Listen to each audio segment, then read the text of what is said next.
More shots fired, additional shots fired. It has happened again.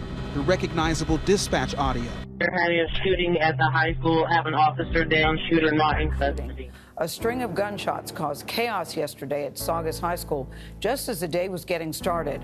In the school, the STEM school. Chaos and fear are what erupted in the hallways of STEM School in Highlands Ranch, Colorado, as the gunshots rang out. Ran for their lives, dropping books and bags after witnessing classmates cut down by bullets.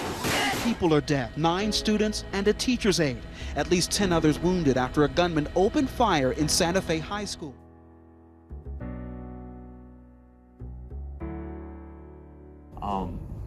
One of my best friends, actually, who I'd grown up with, threatened to bring a gun to school. Actually, in my high school, we had a student threaten gun violence. I know personally my grandpa sleeps with a loaded gun beneath his mattress, and that has always made me super uncomfortable, just knowing that he's seconds away from doing something so quickly. There was a time actually where I was robbed.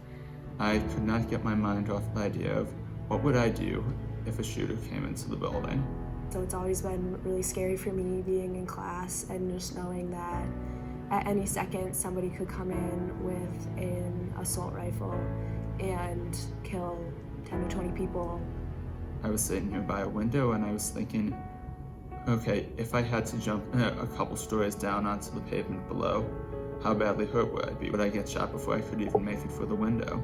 We're scared to go to church. We're scared to go to all these places that we should be thinking is safe, that we should be thinking so many of these locations that are essential to our childhoods. We're kind of traumatizing an entire generation because everybody sees school shootings and mass shootings on TV, and just the sporadic nature of them I think is terrifying.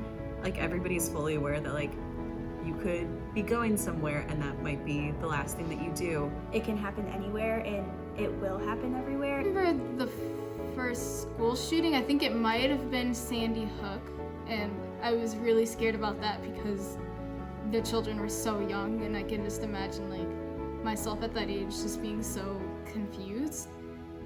In schools we'd had active shooter trainings and drills and stuff like that, but it never seemed like something that would actually happen in a school until it happened in Sandy Hook, and of course they were 5 or 6 years old. So just the idea that it could happen to somebody that young, and it could also happen to me, I think that was pretty terrifying at the time. Especially for kids that young, kids that defenseless, that how can something that horrible happen?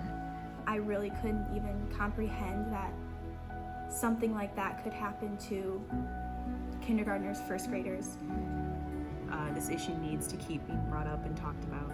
Being passive, you're just a part of the problem at that point. Taking preventative steps is just as important as taking steps after a tragedy. Enough is enough. End gun violence. Enough is enough. End gun violence. Enough is enough. End gun violence. Enough is enough. End gun violence.